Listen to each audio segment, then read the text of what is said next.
my people.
He's calling.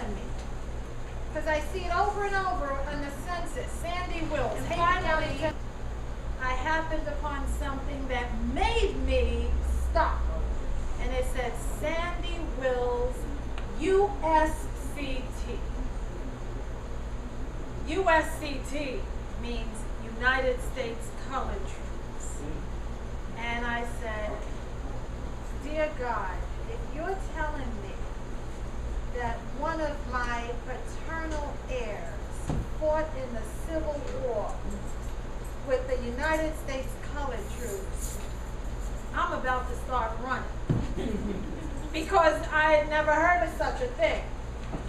So I hire a genealogist because I didn't want to be wrong. And I knew that if it was true, being that I've been on television for 20 years, I was going to tell the world. So I better be right. We know that in our business. You better be right when you tell a story. So I hired the genealogist, and I sent him the money on PayPal, and within an hour, he came back to me and said, girl, sit down. A white man in Michigan that I never met. But I was impressed by him because he had a sensitivity toward the African American experience. As you all know, tracing our ancestry, and Jean is going to get into this in more depth, tracing our ancestry is next to impossible beyond the Civil War because we were bought and sold and there were no last names kept. They put us on the auction block. Your mother went there, your father went there, your sister went there. Who knew where the families were broken up to? So the genealogist, Craig Rice, said, Cheryl, I have amazing news for you. Sandy Wills was your great-great-great-grandfather. And I said, oh my God, he said, even better. I went into the pension records at the National Archives, dug up his widow's pension papers where she told everything there was to tell to qualify for a pension. And tears streamed down my eyes because now I have gold of a part of my family that was destined to be lost forever. I wasn't supposed to know this. Wow. It was buried in the vault of the National Archives. So here's what I learned. I learned that Sandy stood on an auction block when he was 10 years old, and Edmund Wills said, I'll take that boy right there. That's why I'm Cheryl Wills, because Edmund Wills bought that handsome little brown boy, took him to his plantation in Haywood County, Tennessee, and named him. That was so humbling to me, 150 years later, to learn why I was Cheryl Wills. You're a Jackson, you're a Peterson, you're a Wilson, you're a Williams, but you don't know who bought you. And it was something to learn the identity of a criminal, because he bought something that wasn't truly for sale. He engaged in a national lie that told them it's legal to buy people. Well, God knows that was a lie. Yes. We know now it was a lie. Yes. But they believed it.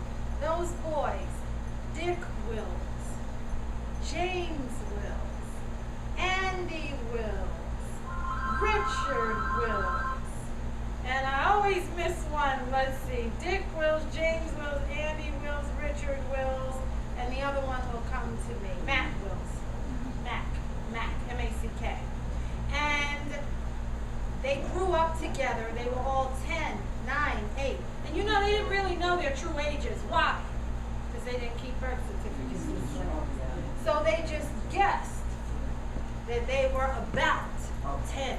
I'm going to guess. They would look at their teeth. They would look at their growth and estimate the ages of these precious souls. But Sandy was the oldest. He was 10, based on his height and so forth.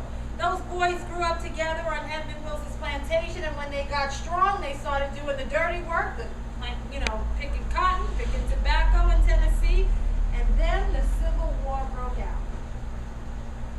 Tennessee was a critical state during the war. And because of its proximity to the Mississippi River, and all hell broke loose in that state. And these boys, even though they were illiterate on the Wills plantation, they knew what was going on.